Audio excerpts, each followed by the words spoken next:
নমস্কার বন্ধুরা, আমি বনি। তোমাদের সকলকে আমার চ্যানেলে স্বাগত। সামনেই বাংলা নববর্ষ 1431। তোমাদের সকলকে জানাই নববর্ষের আগাম শুভেচ্ছা ও ভালোবাসা। পহেলা বৈশাখ বা পয়লা বৈশাখ বঙ্গাব্দের প্রথম দিন তথা বাংলা নববর্ষ। এই দিনটি দেশে বিদেশে থাকা সমস্ত বাঙালির কাছে পয়লা বৈশাখ একটি বিশেষ দিন। তাছাড়া এই দিনে বাঙালি ভুঁড়ি বোঝে বিশেষ রীতিনীতি তো আছেই। তাই এই দিনটি বিশেষভাবে পালনের জন্য আজ আমি শেয়ার করব পয়লা বৈশাখ স্পেশাল বেঙ্গলি থালি। বাঙালির নববর্ষ মানেই পয়লা বৈশাখ, আর পয়লা বৈশাখ মানে দোকানে দোকানে হালকাতা নতুন জামা কাপড় পরা আর সাথে জমিয়ে খাওয়া দাওয়া। এই খাওয়া দাওয়া কিন্তু সম্পূর্ণ বাঙালিয়ানার মধ্যে সাজানো। তাই প্রথম থেকে শেষ পর্যন্ত ভিডিওটি দেখো, আমি কি রেসিপি করছি। তো ভিডিওটি তোমরা দেখতে থাকো, আশা করি তোমাদের ভিডিওটা দেখতে খুবই ভালো লাগবে।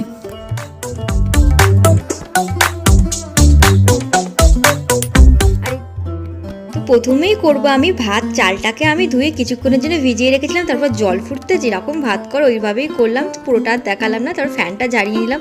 ভাতটা দেখো কত সুন্দর ঝরঝরে হয়েছে, তাই না? এরপর আমি বানাবো পাতা পটল ভাজা আর বেগুন ভাজা। দেখো পটলটা আমি খোসা ছাড়াইনি, পুরোটা একটু ঘষে নিয়েছি আর পাতার ডিজাইন করে নিয়েছি। আর করব বোটা সমেত বেগুন ভাজা। পুরান দিনের কোনো অনুষ্ঠানে দেখবে এরকম বোটা সমেত বেগুন দিতে খেতে দারুণ লাগে, একবার ট্রাই করে দেখতে পারো। তারপর পটল আর বেগুনটাকে ভালো করে নুন হলুদ মাখিয়ে নিলাম। কড়াই সামান্য তেল দিয়ে দিলাম, তেলটা গরম হলে পটলগুলো দিয়ে দিলাম। আর হালকা আছে তোমরা পটলটা ভাজবে, তাহলে ভিতরটাও খুব সুন্দর ভাজা হবে। এক পিঠ হয়ে গেলে অপর পিঠটা আমি উল্টে দিলাম আর খুন্তি দিয়ে এরকমভাবে চেপে দিলাম, তাহলে দেখো সুন্দর একটা পাতার শেপ চলে এলো। এরপর পুরো বোটা সমেত বেগুন ভাজা। বেগুনটা এক পিঠ হয়ে গেলে অপর পিঠটা উল্টে নেবো। দেখো দু পিঠই আমার ভাজা হয়ে গেছে। এরপর বেগুনটা আমি তুলে নিলাম। নববর্ষের প্রথম দিনে বাঙালি থালির রেসিপির মধ্যে অন্যতম হলো আলু পোস্ত। তার জন্য আমি গ্যাস ওভেন অন করে নিলাম। কড়াইটা গরম হয়ে যাওয়ার পরে সামান্য তেল দিয়ে দিলাম।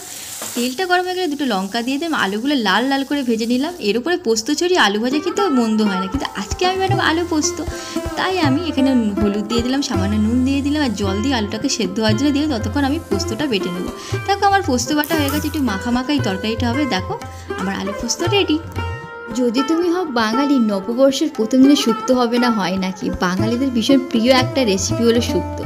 আজকে তোমাদেরকে আমি দুধ শুক্তো বানিয়ে দেখো। কড়াই দেখো তেল দিয়ে দিয়েছি, তেলটা গরম হওয়ার পরে লাল লাল করে বড়িগুলো ভেজে নিলাম। ওই তেলেতেই 5 ফোড়ন দিয়ে দিলাম। জানো তো আমি আমার ঠাকুমার কাছে শুনি তখনকার দিনে মানুষরা নাকি নববর্ষের প্রথম দিন ডাঁটা খেত।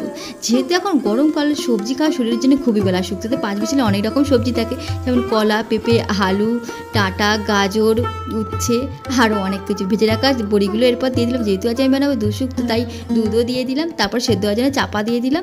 আর এরপরে দেখো আমি সর্বশেষ একটু ঘি দিয়ে দিলাম। তো রেডি হয়ে গেল আমার দুধ শুক্তো। রেসিপিটা কেমন লাগলো অবশ্যই জানিও। কিন্তু যতই অনেক কিছু রান্না হোক না কেন, কম বেশি সকলেই আমরা ডাল খেতে ভীষণ পছন্দ করি। আজকে তোমাদের ভাজা আমি নিরামিষ মুগ ডাল করে দেখো, ডালটা দেখো ভেজে নিলাম। তারপর সেদ্ধ হওয়ার জন্য জল দিয়ে দিলাম। তোমরা এই পর্যায়ে চাইলে ডালটা ভাজার পরে ধুয়ে নিতে পারো। এরপর আমি কুকারে দিয়ে দিলাম সিটি হওয়ার জন্য।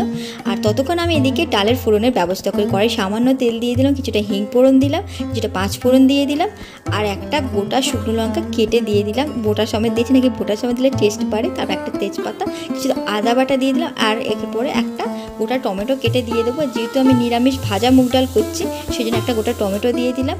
আর তারপরে কিছুটা হলুদ গুঁড়ি, কিছুটা লঙ্কার গুঁড়ি আর সামান্য পরিমাণ মতো নুন দিয়ে দিলাম। এদিকে যতক্ষণ আমি মশলা কষানো, ওদিকে ততক্ষণ দুটো সিটি হয়ে গেছে। সেবার সেদ্ধ হওয়ার ডালটাও দিয়ে দিলাম। আর যেহেতু আমার মশলা কষানো রয়েছে আর ডালটাও সেদ্ধ, কিছুক্ষণ নাড়াচাড়া করার পরে ফুটিলেই তারপরে আমি সর্বশেষ একটু গরম মশলার গুঁড়ি আর ঘি দিয়ে দেবো। তো আমার রেডি হয়ে গেল ভাজা মুগ ডাল। তোমরাও এই ডালের রেসিপিটা একবার ট্রাই করে দেখতে পারো, খেতে কিন্তু দারুণ হয়। এরপর বানাবো বাটা মশলা দিয়ে চিকেন কষা। এই রেসিপিটা আমার মায়ের থেকে শেখা। আজকে ভাবলাম তোমাদেরকেও শিখিয়ে দিই। চিকেনটাকে ভালো করে পরিষ্কার করে ধুয়ে নিয়ে দেখো নুন হলুদ তেল দিয়ে মাখিয়ে রেখে দিয়েছি। এরপর শিলেতে আমি আদা রসুন পেঁয়াজ বেটে নেব। আজকাল আমাদের হাতে এত সময় কমে গেছে, আমরা মিক্সির উপর এত নির্ভরশীল হয়ে পড়েছি যে আমরা আর শিলে বাটনা বাটা ভুলেই গেছি। মাকে দেখেছি এরকম বাটনা বেটে চিকেন কষা বানাতে, তার টেস্টটা কিন্তু সত্যিই দারুণ হয়। তো আজকে ভাবলাম সেই রেসিপিটা তোমাদের সাথে শেয়ার করি। তো আমার বাটনা বাটা হয়ে গেছে। এরপরে দেখো আমি এখানে কিছুটা গরম মশলা বানিয়ে নেব। এখানে গোটা গরম মশলা, এলাচ, লবঙ্গ, দারুচিনি, শুকনো লঙ্কা আর কিছুটা জিরে। তোমরা চাইলে এটা জল দিয়েও বাটা করতে পারো, আমি কিন্তু ড্রাই রোস্ট করলাম। তারপর কড়াই তেল দিয়ে আলুগুলো ভেজে নিলাম। তারপর কিছু গোটা গরম মশলা ফোড়ন দিয়ে দিলাম, তেজপাতা, এলাচ, লবঙ্গ, দারচিনি। তারপর চিকেনটাকে ভালো করে ভেজে নিলাম। তারপর ওই তেলেতেই আমি পেঁয়াজগুলো দিয়ে দিলাম। পেঁয়াজগুলো ভালো করে লাল লাল করে ভাজা হওয়ার পরে এরপর আমি সেই বাটা মশলাটা দিয়ে দিলাম। আর তারপর চিকেনগুলো দিয়ে দিলাম, একটা টমেটো দিয়ে দিয়েছি। এরপর এটা কিছুক্ষণ কষাতে থাকবো। দেখো মোটামুটি আমার এই চিকেন থেকে তেল ছেড়ে দিয়েছে। আর আলুগুলো এরপর আমি দিয়ে দিলাম। দেখো আমি সেদ্ধ হওয়ার জন্য এবার চাপা দিয়ে দেবো। লাল লাল চিকেন কষা রেডি। তারপর বানাবো আমি মাছের আইটেম। এখানে দেখো মাছের আইটেম রয়েছে কই মাছ, ইলিশ মাছ আর চিংড়ি মাছ। আর পরপর চলো আমি তোমাদেরকে মাছের রেসিপিগুলো বানিয়ে দেখাই। প্রথমে দেখো মাছগুলো ধুয়ে নিয়েছি পরিষ্কার করে, তারপর নুন হলুদ মাখিয়ে আমি এটা কিছুক্ষণের জন্য রেখে দিলাম। এরপর বন্ধুরা তোমাদেরকে আমি তেলকই বানিয়ে দেখাবো। নববর্ষের প্রথম দিনে বাঙালি থালির মধ্যে তেলকই থাকবে না, হয় নাকি?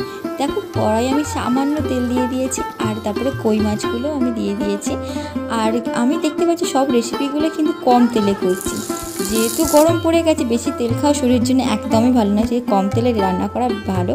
তারপর আমি একটা টমেটো দিয়ে দিলাম, আদা রসুন পেঁয়াজের পেস্ট দিয়ে দিলাম। দেখো তেল ছেড়ে দিয়েছে, কিছুটা আমি হলুদ, লঙ্কার গুঁড়ো আর সামান্য জল দিয়ে ভালো করে এটাকে কষিয়ে নিই। তারপর মাছগুলো দিয়ে দিলাম আর ফুটতে দিয়েছিলাম। দেখো আমার রেডি হয়ে গেল তেলকই। এরপর বানাবো আমি চিংড়ি মাছের মালাইকারি। চিংড়ি মাছের মালাইকারি করতে কী কী লাগছে বা আমি কিভাবে করছি রেসিপিটা দেখে নাও। একদম সিম্পল পদ্ধতি। মাছগুলো তো আগেই আমি ধুয়ে নুন হলুদ মাখিয়ে রেখে দিয়েছিলাম। এরপর তেল গরম হলে আমি চিংড়ি মাছগুলো হালকা করে ভেজে নেব, যেহেতু মালাইকারিতে চিংড়ি মাছগুলো বেশি ভাজতে লাগে না। তোমরা চাইলে এখানে নারকেলের দুধ দিয়েও বানাতে পারো বা এমনি দুধ দিয়ে। আজকে আমি নারকেলের দুধ দিয়ে বানাচ্ছি না, এমনি দুধ দিয়েই বানাচ্ছি। তো আমার রেডি হয়ে গেল চিংড়ি মাছের মালাইকারি। তো তোমরা খুব সহজে এটা বানিয়ে নিতে পারো। এরপর আমি করবো ইলিশ মাছ ভাজা। যেহেতু আমি তেলকই বা চিংড়ি মাছের মালাইকারি করেছি, আর ভেবেছিলাম আমি ইলিশ মাছটা ষষ্ঠী পোস্ত দিয়ে করি। তারপর ভাবলাম না, ইলিশ মাছ ভাজাই থাক। ইলিশ মাছ ভাজা দেখানোর আর কিছুই নেই, এমনি তেল গরম হলে মাছটা ভেজে নিলে হয়ে যাবে। তারপর করবো পাঁপড় ভাজা। দেখো কড়াই আমি তেল দিয়ে দিয়েছি, তেলটা গরম হলে তারপর পাঁপড়টা দেবে। আর এরকম গুটিয়ে গেলে একটা কিছু দিয়ে টেনে ধরবে, এরকম হাতা বা খুন্তি দিয়ে, দেখবে ঠিকঠাক থাকবে। খাবার কিছুক্ষণ আগে ভাজলে গরম গরম খেতে পাঁপড় ভাজা বেশ ভালো লাগে। তো বন্ধুরা পাঁপড় ভাজা তো হলো, তার সাথে তো চাটনি লাগবে, তাই এখন করে দেখাবো চাটনি। আমের চাটনি। যেহেতু এখন গরমকাল, তা আমগুলো দেখে এরকম লম্বা লম্বা করে কেটে নিয়েছি। কড়াই সামান্য তেল দিয়েছি, কিছুটা পাঁচফোড়ন দিয়ে দিলাম। এবার আমগুলোকে ভেজে নেব। আর আম ভাজার সেন্টটা কি দারুণ লাগে, তাই না? আর নুন দিয়ে আম খেতেও, কাঁচা আম বেশ ভালো লাগে। তারপর একটু সামান্য হলুদ নুন দিয়ে দিলাম, আর সেদ্ধ হওয়ার জন্য জল দিয়ে দিলাম, কিছুটা চিনি দিয়ে দিলাম।